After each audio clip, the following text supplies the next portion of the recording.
always, I want to share the visual with you of our notes from last week. Let's just see if I can do this. There we go. Share the right screen. So this is our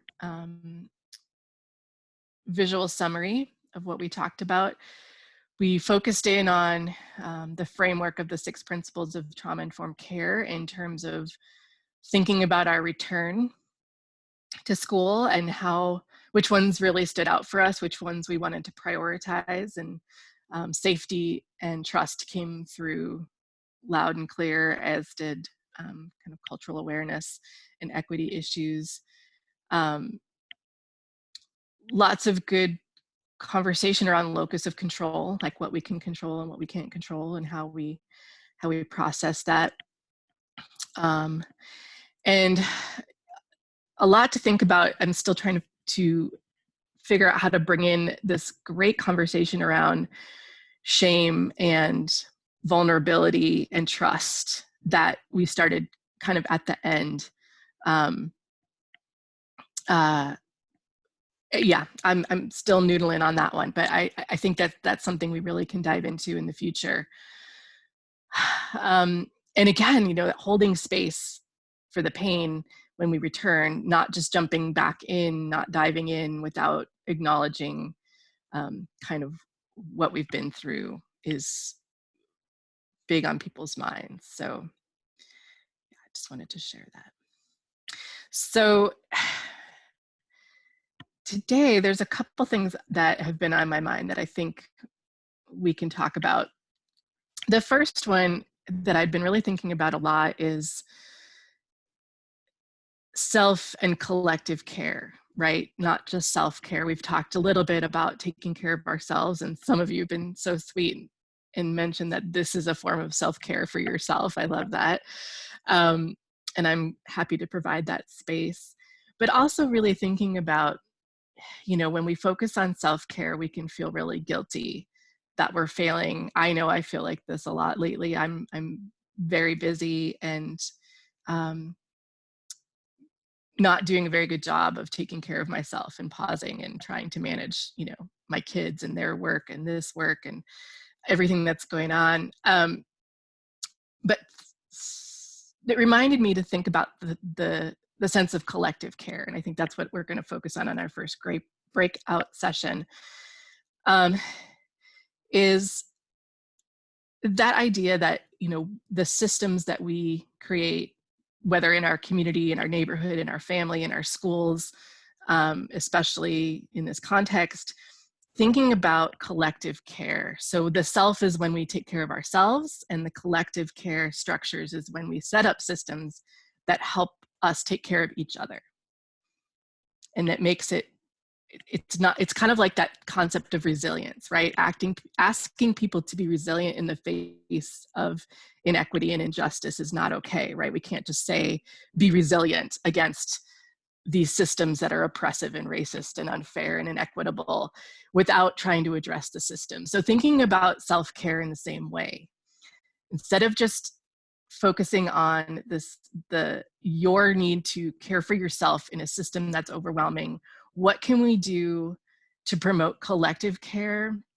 And what examples have we seen during this pandemic?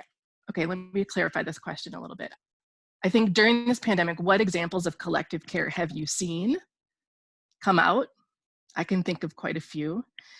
And thinking about returning to school, how can we promote this idea of collective care?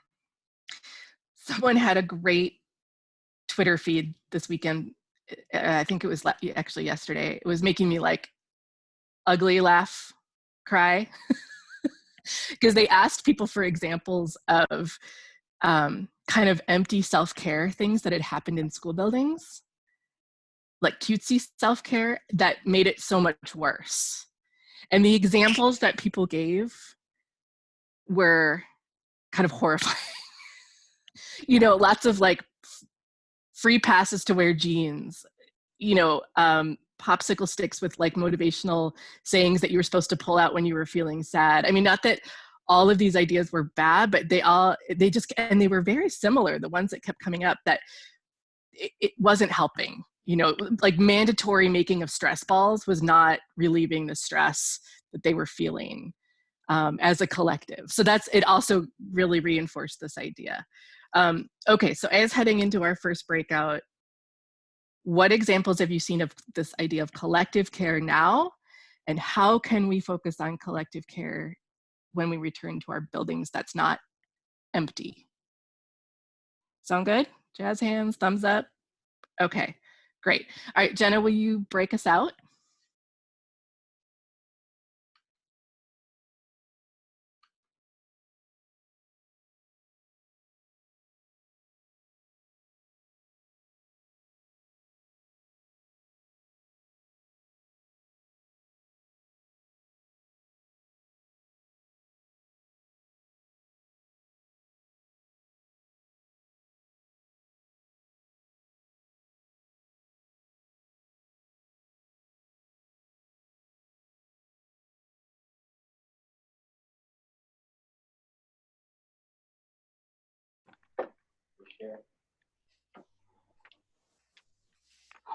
Makes it kind of best when two people are working from home and both on so what I want to visit a little bit about is going back to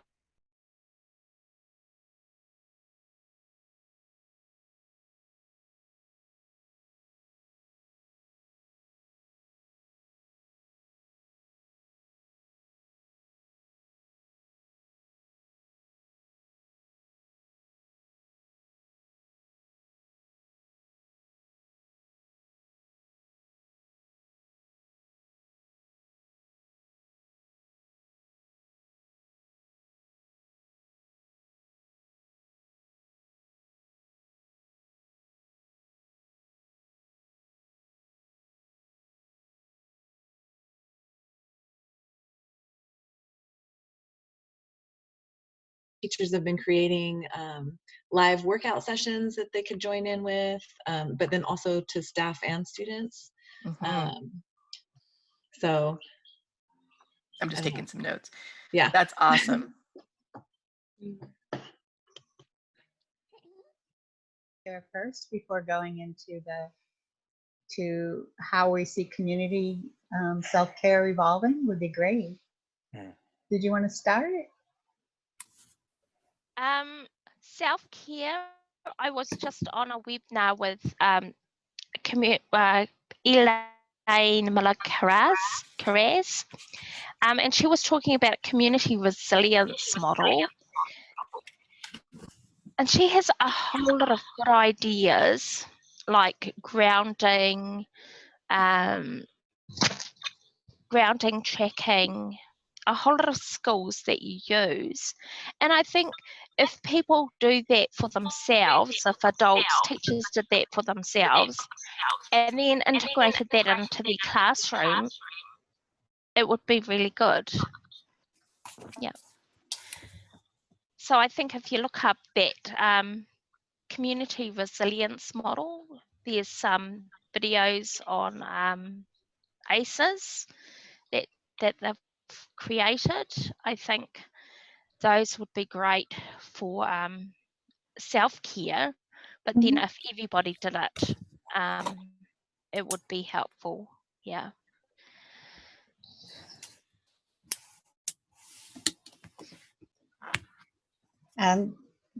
Grounding means what? Grounding means bringing yourself into the present. So, you know, sometimes when you're not, when you're upset or, you know, when you're stressed out, you tend to catastrophize and you tend to go, you know, not be in the moment. So you're thinking about all these other things, or you're thinking about, you know, being in the back in time at a bad space. And grounding just brings you back to the present. So it's something you can do, like breathing or touching something. You know, it's all different for everybody's got different strategies, and that's what's so good about the community resilience model, because they say, you know, what works for you, rather than telling you what to do, you find your own things that work for you. You know, like in the old days, we used to teach our kids think, stop, do, you know, and you used to say to the kids, you do this and it will work. And for some kids, it just never worked. So I think it's important that whatever you do it for yourself and it works for you. And then you tell your children, hey, this works, you know, here's different strategies that may work for you. You've got to find something that works for you. And so you give them lots of strategies, not just one strategy. And then they just realize that they need to select their own strategy. And I think if everybody as a collective, if you just had that similar belief, then, you know, you start from within, start as one, and then you spread out so that everybody else does it, you know? Yeah.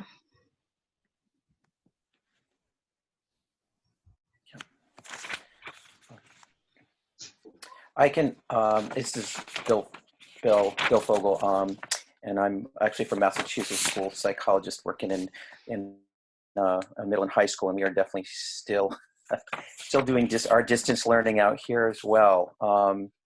But I could say that I think that in my school, the ineffective or the attempts right now at trying to provide support has been this, you know, we just need to do the business as usual and like just kind of not get into much, sort of some administrative instruction, like let's not get into much to the COVID-19, that by just sort of thinking that everything's normal, that'll be the best that we can do. And that I think over the last 2 months has been certainly not super helpful, and I think kind of administrators, school, I understand it. It's really difficult to figure out what to do, but that idea of like, let's just keep this as normal as possible when this is just not normal. We have to acknowledge it. So for instance, for us, it took about 7 weeks for us to finally put up, you know, COVID resources button on our webpage. Because the principal is feeling like, no, they can go other places and things. And it's like, gee, no, I think it's important. So it's up now, which is great. So that's been, I think, a strategy that hasn't been helpful, this idea. And I'm a little concerned about like getting back to school with that idea of like, oh, we're just going to like get right back into it and not have enough space. And then I wanted to share a little thing. I went to a training on Monday, and it was Captain Mike King from SAMHSA is a regional director. He's with CDC and SAMHSA, and he shared this piece that was called, I think we've all heard the personal protective equipment. And he said, he showed this model, which I thought was great. And I've done this with a couple of colleagues and call it healthcare, personal protective. And he had us like fold up a sheet like this and put our names on it. And then so just put our names on it. He said, writing it down is important, and a date and where you are. And then on the first book page, you put down predicted problems, right? So that would be the first P. And so like, for an example, for me would be predicted problem is the amount of emails I get, right, in a day. That's an example. And then it said personal challenge. And for me, that personal challenge was not answering that email at like 11, 12, 1 a.m. in the morning, because, you know, office and work and home are not that different. And then on the next page, right, you put down prescribe protection. Sorry about that. I couldn't write my handwriting. And then to write out like, what could you do around this in terms of thinking about how to prescribe that. And one of the things that, like, for instance, for that example was, for me, was to really limit myself and say, you know, at 6 p.m. I'm going to stop looking at email, and I'm going to, you know, send email to folks on the scheduled thing at like 7 o'clock the next morning. And then the last piece was engagement, and that was the E part for engaging. And so, and it was to write down when you're going to use this. So I had, like, for instance, when I'm writing emails at 12 midnight, I'm going to say, like, I need to engage my plan for my health personal protective equipment, and sharing that with folks as they go back. So it's kind of a neat thing. I don't have a link to it yet. He said he was going to get it out, but it was something that he'd shared, and so I'm happy to do that. But I think, and it's also like how to do this with kids. Oh, sorry, I'm seeing we're going to close in 10 seconds. I'm sorry.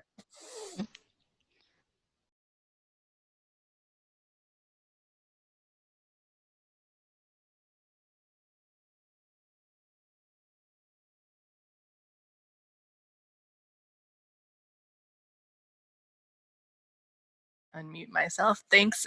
Wow, welcome back, everyone. That's cool. I'm just taking a last note there. I hope that your breakouts were as wonderful as mine. I have so many ideas. I was like writing furiously. So as always, I'll start by sharing some of the things that came up of examples that, okay, great. Thank you for the note that breakouts need more time. Okay, because we're always playing with the time and we need to hear from you. So that's great. We will, in the second one, we'll give you guys a little more time.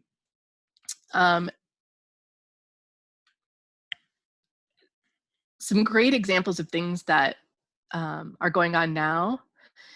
And I think, so ACES Connection is a virtual organization. My colleague, I haven't even met some of my colleagues in person that I've worked with for 2 years, right?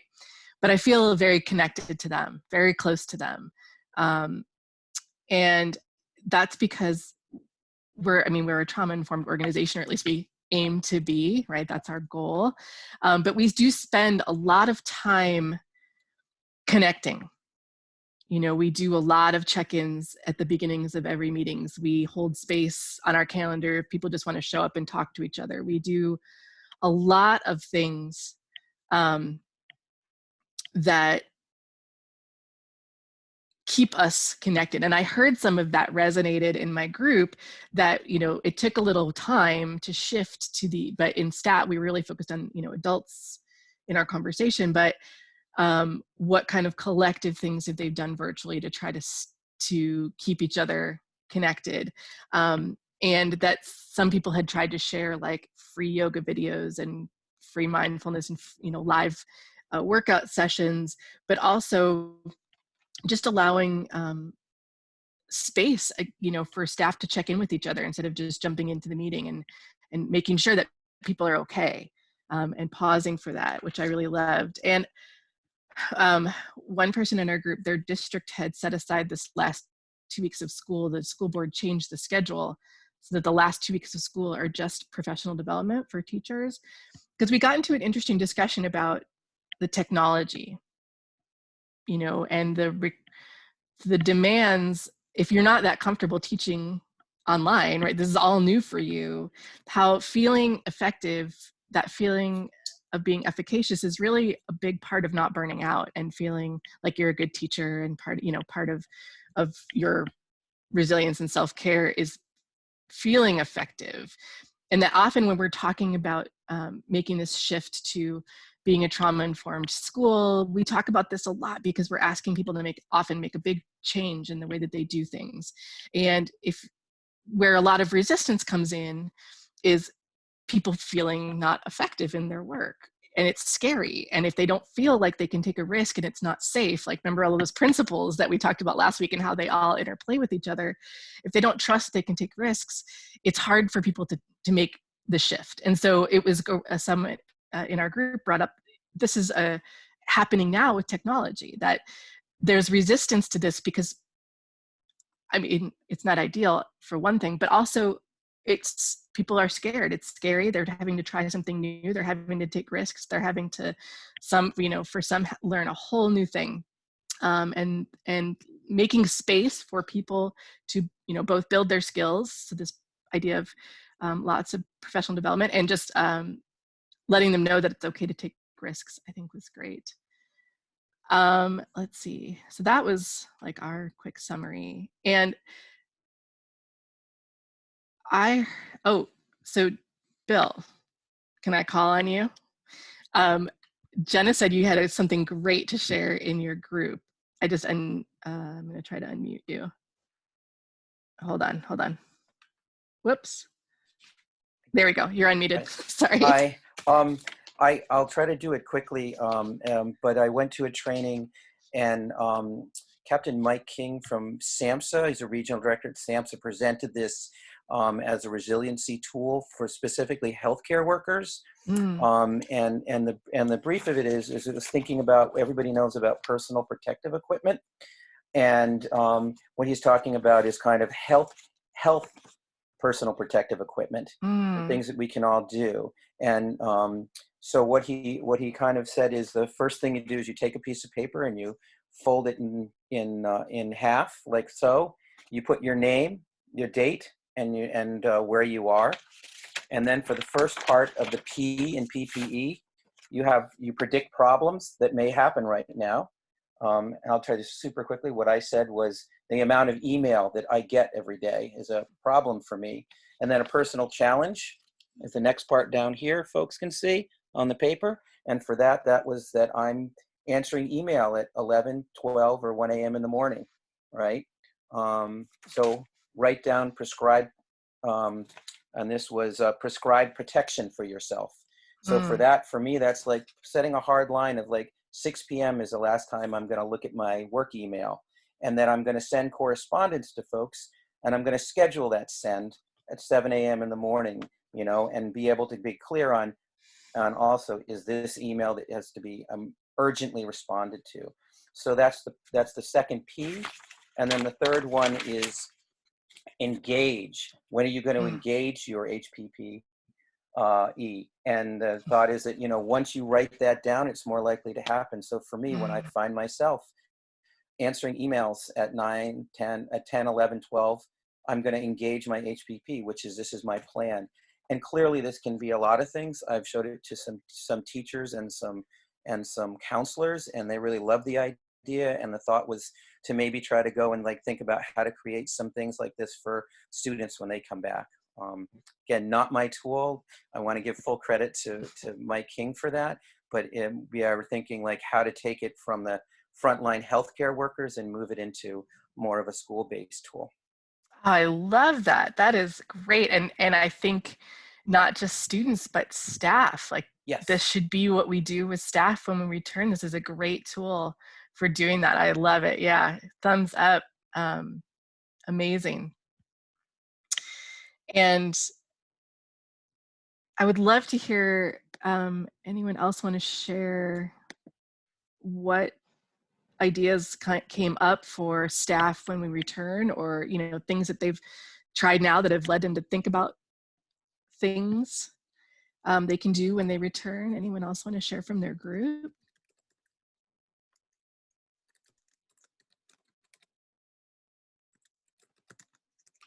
I'm always trying to scan as fast as I can. Any hands up?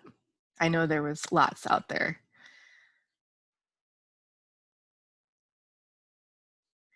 Adriana, you're with us from New Zealand. Isn't it like 5 in the morning there? Yay. I shared your little poem in the beginning and people really liked it. So thank you for sending that to me. And I feel really blessed that you're with us at 5 in the morning. It makes me feel special. At least for me, I'm not a morning person. So I'm like, wow, that would take a lot for me.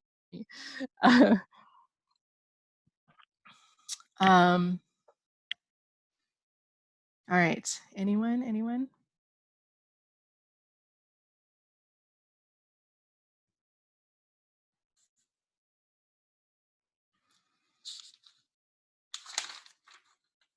Just give some space. That's great. Yeah, I really like that idea. And I think,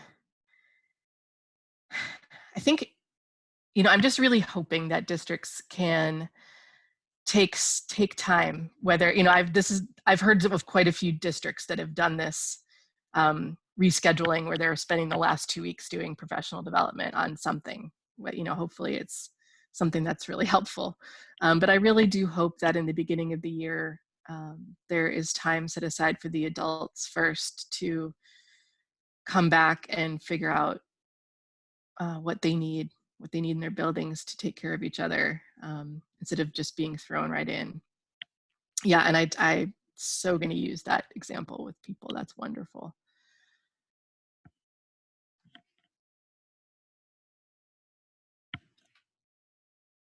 Anne raised her hand. Where is she? Let me know, Jenna, if you can see her.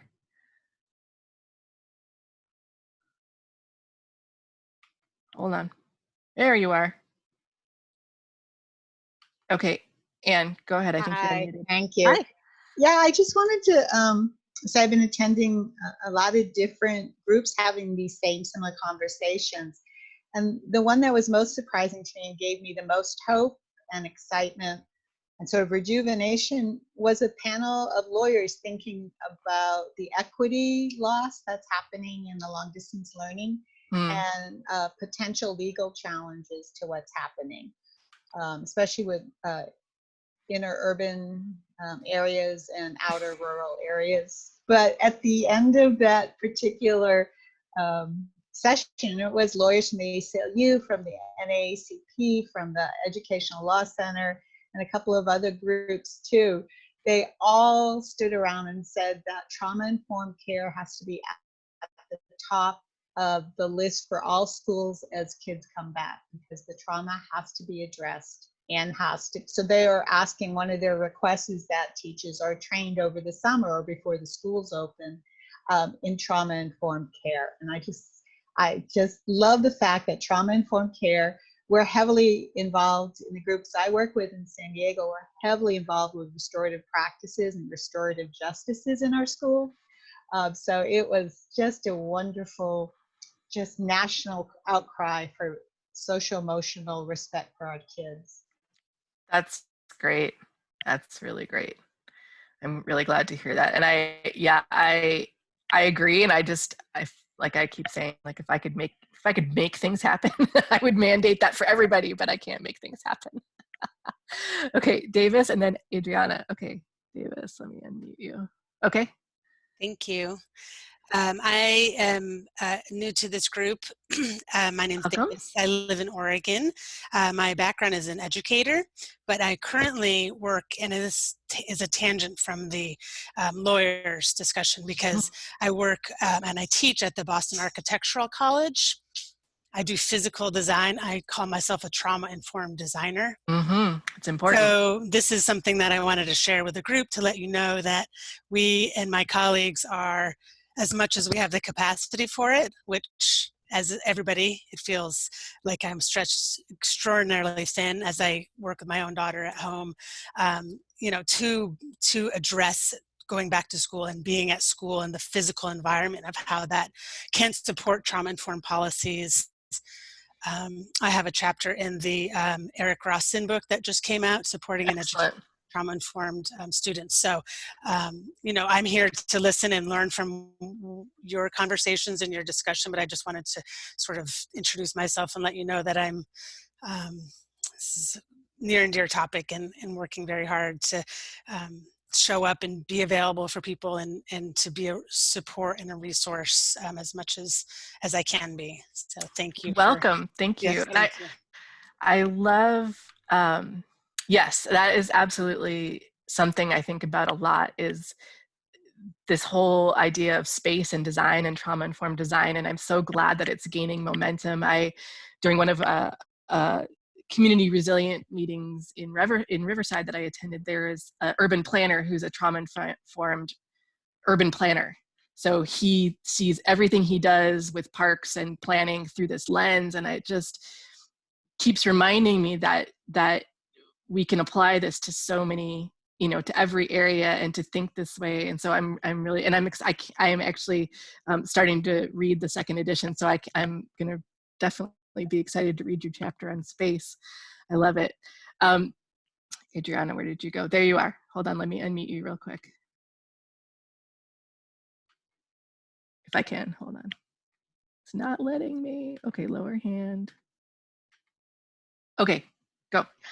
Hi, so everybody knows that I'm basically in New Zealand. So we have come out of lockdown, And before we came out of lockdown, everybody was really, really stressed out. There was lots of information getting touted about, but parents were really, really scared about sending their children to school because one of our clusters in New Zealand was high school. So parents were really worried. Teachers didn't know what to do. Everybody was, working themselves up and up and up, and the information was coming out. But when the day started, when schools opened up for the first time for everybody, except for our universities, they got an energy of of anticipation, and I guess the children got excited, so they wanted to go back to school. Mm-hmm. And their excitement was more important than what the parents and the adults were thinking. So they were actually really excited and really happy to get back to school. And after the first day, it was like, oh my goodness, it's not as bad as we thought it would be. We are different in New Zealand because we haven't got the high deaths and the high rate of infections, and we have come down steadily. So Jacinda Ardern, our Prime Minister, we started from level 4 to level 3 to level 2, and that's when we came back to school. So it was like a process that we were all drawn towards, that we were going to go back to school. We were really scared, really anxious, and then it was like whoosh, it all dissipated. And now all the kids at school, and people are out and about now. There are a few people who are really, really, really scared, but on the whole, most people are getting together and they're really enjoying each other's company. And I think schools for children, we have got more children going to, well, in some areas not so much, but in some place schools they're getting more children than they did before, because we had an engagement problem in New Zealand where children were, the engagement wasn't good. So I think, face the fear, understand it's going to be there, get really, really informed, and the leaders, the principals, or the leaders of the school need to pull the people together, realise that it's the adults that are the first in line. So you have to use that mentality of when you're on the airplane, you put the face mask on yourself first, and then you can save everybody else. But also understand that the children feed off your fear, so you have to be onto it. Otherwise, they're going to start getting all anxious and that. But they're more excited about being together and being at school with their friends. Their friends are more important than anything else than coronavirus.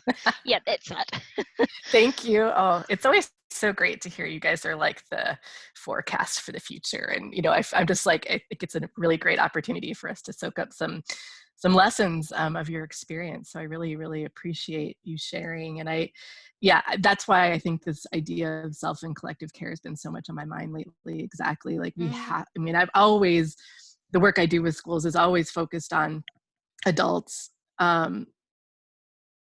anyway. But especially this idea around, we have to take care of our teachers. They're so important. And how can we set up structures that help encourage that is really what I'm thinking about a lot. So we're going to go to another breakout before we run out of time. We always run out of time. And I'll give you guys a choice. So you're going to go back to the same groups. You can either talk about what you were, like some of you needed more time. If you want to continue your conversation, go for it. The other question that I was thinking about as a discussion prompt was, what have you learned about education during this experience? Have there been any ahas for you? There have been for me, but I won't spoil or, share yet, but has there something that has been like, oh yeah, yep, this is what it's really important, or this is what it's about. So either one, whatever your group prefers, and make sure if you didn't introduce yourselves, I forget to say that, but I hope you guys do that when we first get together. Okay, Jenna, you want to send us off?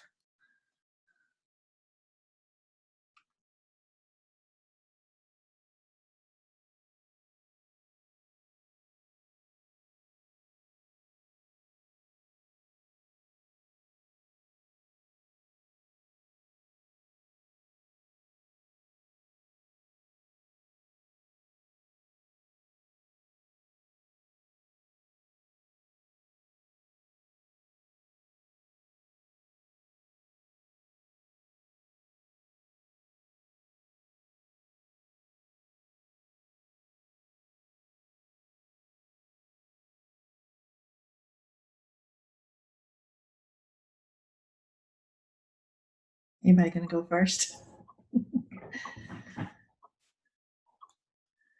I think for me, what's come from all of this with staying connected with the teachers has been the absolute need for that connection and building those foundations with the teachers and the kids and the parents and just finding ways to support them.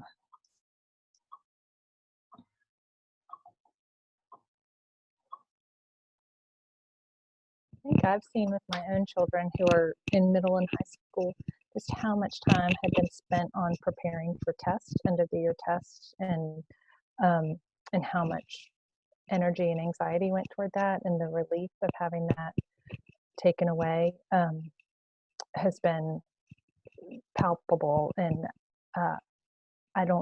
I did not need to be convinced of this, but I think it's become very clear that the teachers didn't check out just because the tests weren't going to be there to say that whether they were or were not doing a good job. I think they have stepped in even more, and so it's made me sad for the amount of time that is spent just pushing testing information and spent on testing when it could have been spent on something more interesting and engaging.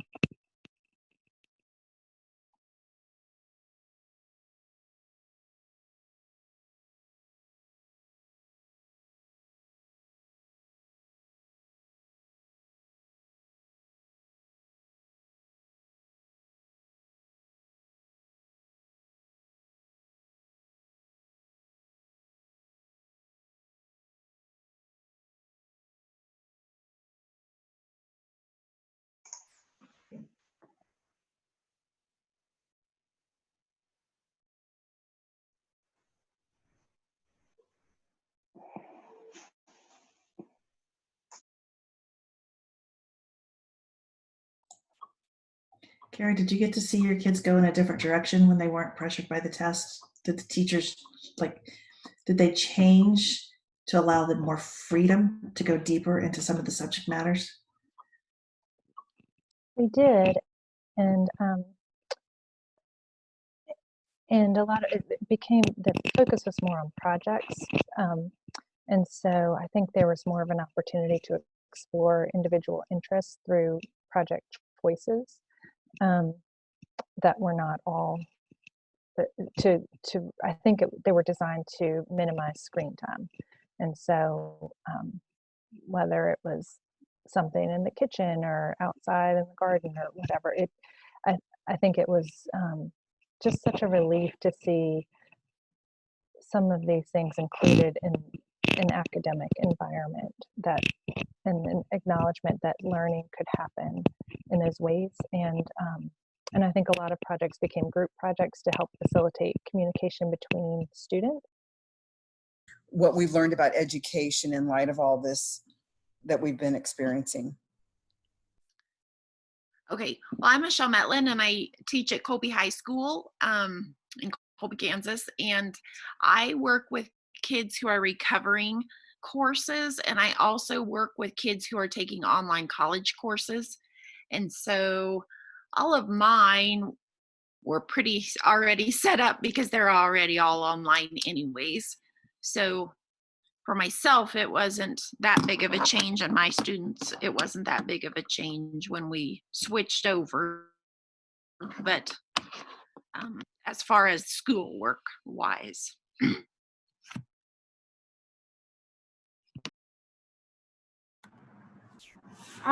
So my name is Jessica, and I am from Binghamton, New York. My job is a little bit different. I'm actually I work in the. Sorry, I'm outside, and it's probably really loud. I work in the harm reduction field, so I'm actually an opiate overdose prevention technician. So I feel like it's a lot different than what everybody else is listed. But yeah.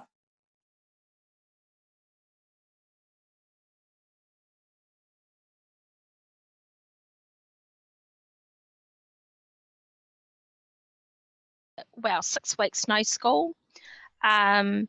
So in that time, the greatest aha moment was that our education system is inequitable. So only some people got computers, only some people had access to internet, only some children got online learning, others got paper learning, then they put on a TV station to reach everyone.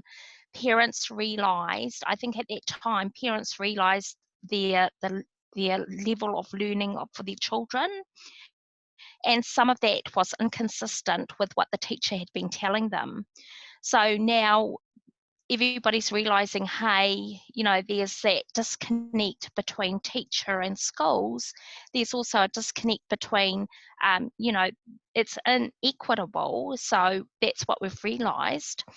So now I guess what we need to do is go forward and learn about, you know, how do we make sure that everybody has access to internet, has access to a device, has access to how to use that device effectively so they know how to use it. And that's not just for kids, that's for our elderly, that's for people on a benefit who need government assistance, because the only way you can get government assistance is through the internet, to ring up or to phone people. So this whole idea of inequity has come to the fore. It's really important, but also the disconnect between what teachers know of their students. You know, they should have known that, you know, before this happened, because we did a big scanned everything, tried to find out everybody who didn't have a computer, everyone who didn't have computer access, and they didn't know. So, you know, that goes into that idea of where you need to know your students really well. And the COVID proved that actually people don't really know, and that they should know. So those are the aha moments. Children are just going along, you know, dependent on how their parents, the adults think, you know, they will absorb that from their parents and from teachers and all that. But basically, I think underneath, they just think, oh, you know, we want to get back to school. And then when parents, they too realise, oh my goodness, you know, we can't sustain this for too long. And gosh, school is such a wonderful place for our kids, you know, and they found that, you know, it was hard to teach them. A lot of them gave up. You know, they said, oh, you know, let's not focus on schoolwork. Let's just focus on, you know, doing things with our kids. So there's a lot of learnings from this, and I just hope they go on into the future and address those things that we've discovered, and not gloss over it and say, oh, well, moving on now, let's just carry on the same old, which tends to happen because you know, changing mindsets is really hard, and it's very easy. This is actually the best time to make changes. You know, it's a tipping point. I don't know how it'll pan out, but hopefully it will make changes. Yep. I feel like if we're going to make changes, we have to push for it because the system isn't going to want to change. There's so much money invested in the way the current system is in the United States. And so one of the things that we started working for, because everything now had to be long distance learning, there was a movement here in the States to make Wi-Fi a public resource back in the 90s. I don't know. Yeah, I don't know if it was around the rest of the, but right now it's a private resource, which is ridiculous because it's through air. So I feel like now is the time to bring that back. Because while the schools here could give laptops, and a lot of them were donated, could give laptops to the kids, it was the Wi-Fi issue, it was the internet access.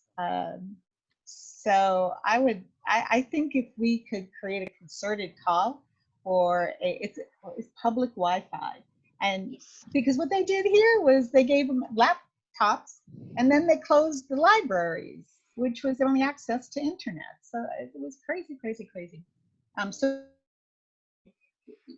the idea is that the whole city is one Wi-Fi center, so you don't really have to find a hotspot, and it's owned by the people. It's not, you lease it out, but the people have the right to make the agreements with whatever service provider.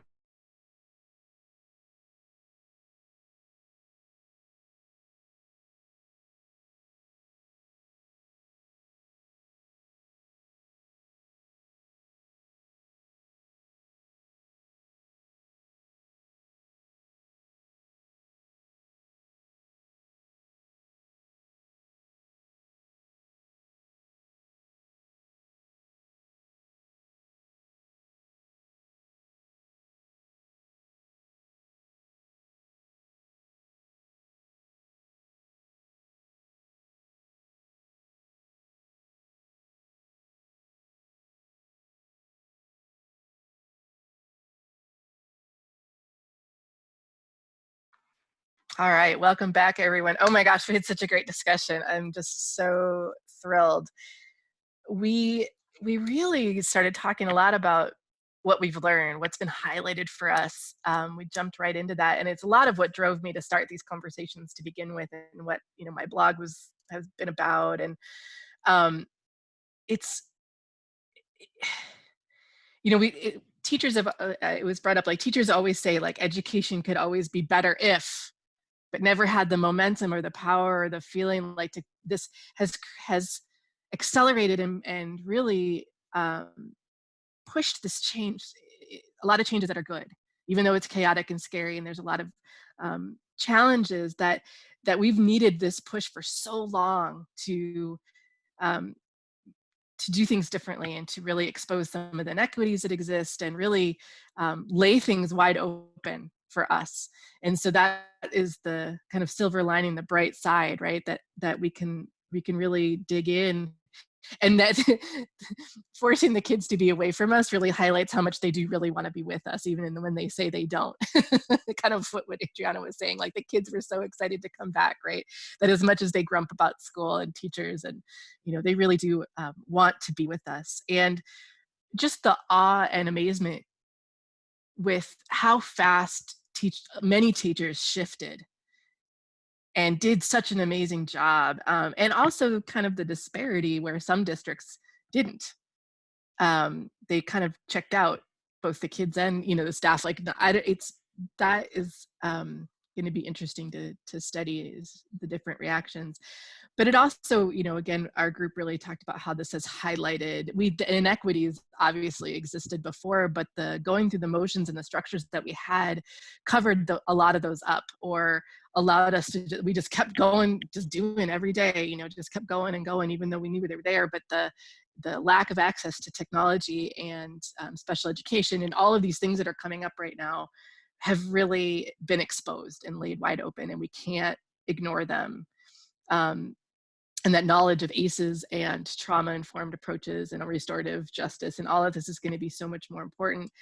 And the last part of our conversation, we really started talking about, a lot of us have, some of us have alternative education backgrounds or special ed. So we were talking about we really need to, we have a lot we can learn from alternative high schools, alternative middle, alternative programs, special education.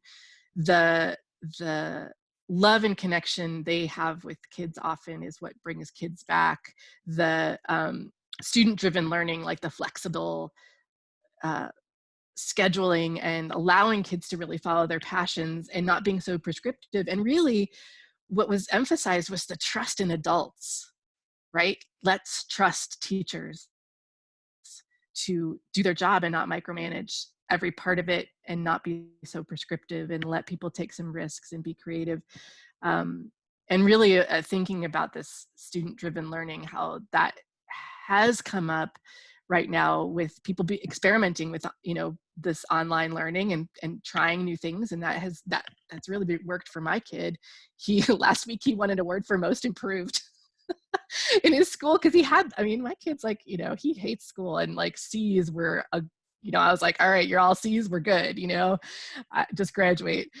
And he's got A's and B's right now because he misses his friends, but this works for him in so many ways. And I've really asked his teachers in the school to think about that, like what is, I know he's not the only kid that some of this is working for, and and trying to contemplate that when they return. Okay, so again, it's almost 11. I want to do a quick poll because I know a lot of wonderful people who have so many skills and such knowledge around really unique topics in this work. And I want to call on some of my friends to co-host with me in the coming days and weeks ahead. And so I want to hear from you guys. Jenna helped me put together a quick poll, and we're going to try this. Hopefully it works, of what you would like us to focus on the next couple sessions. And then I can pick the right, co-host, expert, guest speakers to join me. All right, so Jenna, do you want to see if that will, there it is. Perfect. What do you want to focus on in future sessions? So pick the one that speaks to you the most. And we'll take about 20 or 30 seconds.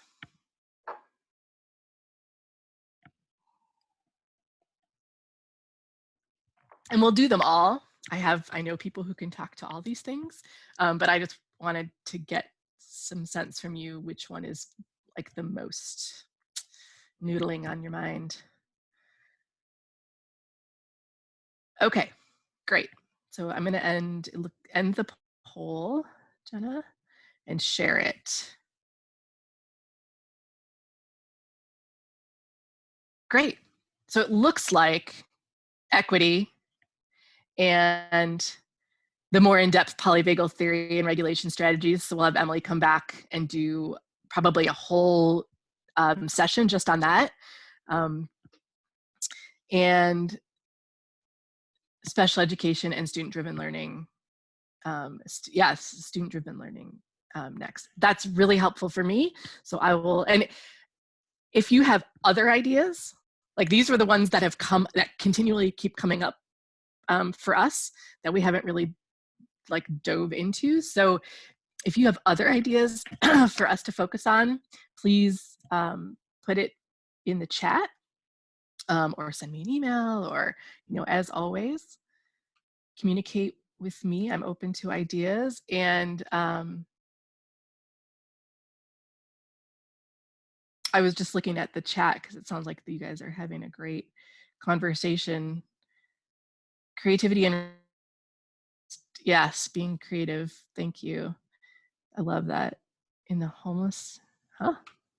Yeah, New Zealand has so much for us to learn from. I love it. Yes, exactly. Okay, so the next session, we're going to go back to our regular scheduled time, Thursdays at noon.